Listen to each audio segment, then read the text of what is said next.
Good morning students. How are you all? Welcome to Tagore Bal Niketan Public School.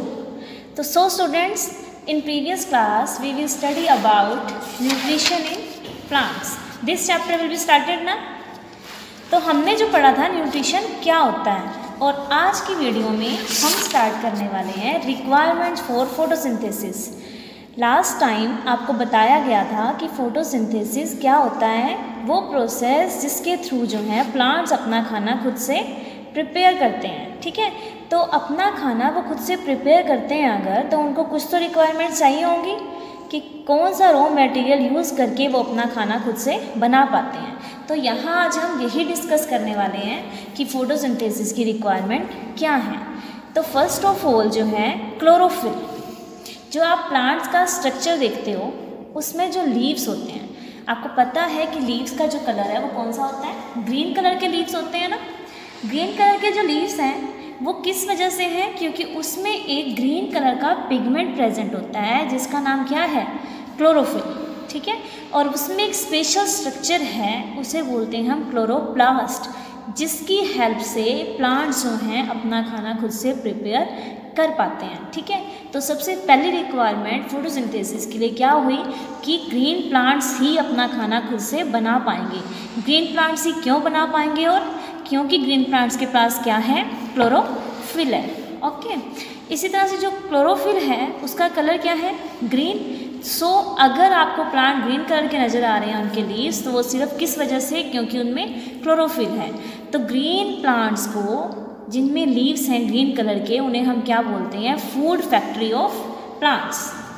Leaves को क्या बोला जाता है, फूड फैक्ट्री ऑफ प्लांट्स, क्योंकि leaves ही हैं जिनकी वजह से जो है प्लांट्स अपना खाना खुद से प्रिपेयर कर पाते हैं। ठीक है, क्लोरोप्लास्ट जो है वो कहाँ है, वो क्लोरोफिल के अंदर प्रेजेंट है, लेकिन क्लोरोप्लास्ट इसके अलावा, लीव्स के अलावा जो हर्बेशियस स्टेम्स होती हैं, मीन्स अगर स्टेम्स ग्रीन कलर की हैं या ब्रांचेज हैं ग्रीन कलर की, सेपल्स ग्रीन कलर्स की हैं, या कोई भी पार्ट अगर ग्रीन कलर का प्रेजेंट है तो उसे हम क्या बोलते हैं, क्लोरोप्लास्ट। क्लोरोप्लास्ट इन सब जगह पे प्रेजेंट हो सकता है। ठीक है, अगर अब हम बात करते हैं डेजर्ट प्लांट्स की। डेजर्ट प्लांट्स मीन्स वो प्लांट्स जो डेजर्ट्स में पैदा होते हैं, मीन्स वहाँ क्या होता है, उन्हें जो है ज़्यादा पानी की ज़रूरत नहीं होती।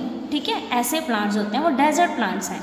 तो वहाँ जो होते हैं उनके लीव्स जो हैं वो कैसे होते हैं, वो जल्दी से जो है फॉल ऑफ मीन्स गिर जाते हैं और मॉडिफाई हो जाते हैं। किस चीज़ में, नॉन ग्रीन स्केल्स में, उनके वही ग्रीन पार्ट्स जो हैं किस में चेंज हो जाएंगे, स्पाइंस। स्पाइंस मीन्स कांटा टाइप, कांटे बन जाते हैं वो, ताकि क्या कर पाएँ, वो इवेपोरेशन ऑफ वाटर को रिड्यूस कर पाएँ। आपको पता है डेजर्ट प्लांट्स वालों को क्या नहीं मिल पाएगा, उन्हें पानी तो इनफ नहीं मिल पाता, इस वजह से वो अपने लीव्स को ही मॉडिफाई करके क्या बना देते हैं, स्पाइंस बना देते हैं। जैसे कि आप कैक्टस प्लांट से एग्जांपल ले लो, कैक्टस प्लांट, कैक्टस प्लांट्स में यही है, ये जो स्पाइंस ये प्रेजेंट है, तो ये लीव्स ने ही मॉडिफाई करके इस तरह का अपना स्ट्रक्चर बना लिया। ठीक है, तो इन सम केसेस जो होता है वो स्टेम जो होती है वो क्या बन जाती है, इनमें ग्रीन हो जाती है, ताकि वो फोटोसिंथेसिस कर सके, क्योंकि लीव्स ने क्या किया, वो तो मॉडिफाई होकर स्पाइंस बन चुकी हैं। तो अब उसका काम तो नहीं रहा ना फोटोसिंथेसिस का, तो फोटोसिंथेसिस का जो काम है वो कौन करेगा, जो उनकी ग्रीन कलर की स्टेम है, दैट वन, ये जो है स्टेम ही फोटोसिंथेसिस का काम करना स्टार्ट कर देती है। ठीक है, तो इसी तरह से जो अब ये होगी फर्स्ट रिक्वायरमेंट फोटोसिंथेसिस के लिए। Now I will tell you about second requirement for photosynthesis, that is carbon dioxide. Carbon dioxide जो है सेकेंड रिक्वायरमेंट है। आपको पता होगा कि प्लांट्स जो हैं उनका मेन रोल क्या है एनवायरनमेंट में, कि जो कार्बन डाइऑक्साइड हम रिलीज़ करते हैं, हम सांस लेते हैं, ऑक्सीजन एनवायरनमेंट से हम लेते हैं, हम लेंगे और देंगे क्या, कार्बन डाइऑक्साइड देते हैं एनवायरनमेंट को। तो वही कार्बन डाइऑक्साइड जो हम एनवायरनमेंट को देते हैं, वो कार्बन डाइऑक्साइड किसकी रिक्वायरमेंट है, वो है प्लांट्स की। ठीक है, प्लांट्स उसी कार्बन डाइऑक्साइड को खुद से जो है एब्जॉर्ब कर लेते हैं एयर से, और वो काम कौन करता है, क्लोरोफिल लीव्स में प्रेजेंट थे, इसी तरह से कार्बन डाइऑक्साइड को एब्जॉर्ब करने का काम भी कौन करता है, लीव्स ही करते हैं। लेकिन लीव्स में अब स्ट्रक्चर दूसरा प्रेजेंट है, उस स्ट्रक्चर का नाम हम क्या देते हैं, स्टोमेटा। यहाँ स्टोमेटा होता है जो टिनी पोर्स हैं लीव्स के सरफेस पे प्रेजेंट। वो स्टोमेटा जो है क्या करता है, कार्बन डाइऑक्साइड को अंदर लेता है और देता क्या है, ऑक्सीजन जो है वो एनवायरनमेंट में रिलीज करता है। ठीक है, और अगर किसी प्लांट की स्टेम जो है वो ग्रीन कलर की हो, तो अगर स्टेम ग्रीन कलर की है तो उसमें स्टोमेटा प्रेजेंट नहीं होता। उसके अलावा दूसरा प्रेजेंट है, वो भी टिनी पोर्स हैं, लेकिन उनको हम क्या बोलते हैं, उन्हें हम बोलते हैं लेंटिसेल्स। सेम स्ट्रक्चर, स्टोमेटा जो है लीव्स में प्रेजेंट होगा ग्रीन कलर के, लेकिन लेंटिसेल्स स्टेम में प्रेजेंट होगा। अगर रोल पूछा जाए तो सेम काम है दोनों का ही, क्या, एक्सचेंज ऑफ गैसेस। ठीक है, स्टोमेटा जो है वो सिर्फ कब ओपन होते हैं, ड्यूरिंग डे, दिन के टाइम ओपन होंगे और क्लोज हो जाते हैं एट नाइट। जबकि लेंटिसेल्स की बात करें तो वो हमेशा ही ओपन रहते हैं डे एंड नाइट। ठीक है, ये हो गई हमारी सेकेंड रिक्वायरमेंट। नाउ अब थर्ड रिक्वायरमेंट की हम बात करते हैं, that is water and minerals. Third requirement जो प्लांट्स को खाना बनाने के लिए चाहिए। ठीक है, प्लांट्स आपको खुद पता है वाटर कहाँ से लेते हैं। हम जो है प्लांट्स में पानी डालते हैं, कहाँ डालते हो आप, मिट्टी में डालते हो। ठीक है, उसके लीव्स पे तो नहीं डालते कि लीव्स एब्जॉर्ब कर लेंगे, नहीं, हम हमेशा उसकी जड़ों में डालते हैं, उसकी रूट्स में डालते हैं। ठीक है, तो हम सोयल में डालते हैं, सोयल से एब्जॉर्ब करेगा प्लांट, और किसकी हेल्प से, अपनी रूट्स की हेल्प से एब्जॉर्ब तो करेगा।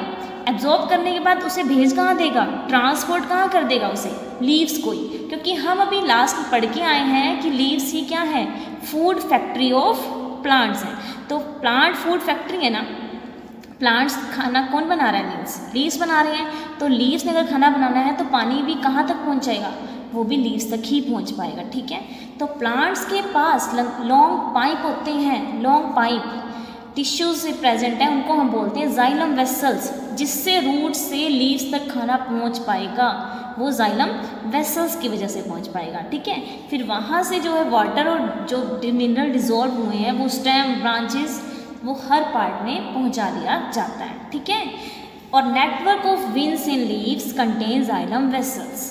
तो वो कह रहा है बहुत सारी इसी तरह से जैसे वेन्स होती हैं, मतलब एक टाइप से उसकी नसें कह सकते हैं आप, जो लीव्स में प्रेजेंट, लीव्स में वेन्स हैं। लीव्स, आपने लीव का स्ट्रक्चर देखा है, लीव के स्ट्रक्चर के अंदर जो आप ये लाइन्स देखते हो, ये क्या है, इसकी ये वेन्स हैं। ठीक है, इनके अंदर भी क्या है, जाइलम वेसल्स होते हैं। ठीक है, नाउ फोर्थ रिक्वायरमेंट, हम 3 रिक्वायरमेंट को एक्सप्लेन कर चुके हैं, chlorophyll, second one is carbon dioxide, third one is water and minerals, and now the fourth one is sunlight. ठीक है, तो सनलाइट जो है आपको पता है कि अगर हम प्लांट को कहाँ रखते हैं, रूम के अंदर रख दें जहाँ उसे कहीं से भी सनलाइट ना मिले, तो आपको पता है कि वो क्या होगा, प्लांट मुरझा जाएगा कुछ टाइम तक। ठीक है, तो हमें जो है प्लांट को कहाँ रखना पड़ता है, उसे खुले में रखना पड़ता है ताकि उसे सनलाइट प्रॉपर मिलती रहे। ठीक है, अगर उसे इन 4 कंडीशंस में से कोई भी एक नहीं मिल पाएगी तो प्लांट जो है अपना खाना खुद से प्रिपेयर नहीं कर पाएगा और लास्ट में प्लांट क्या हो जाएगा,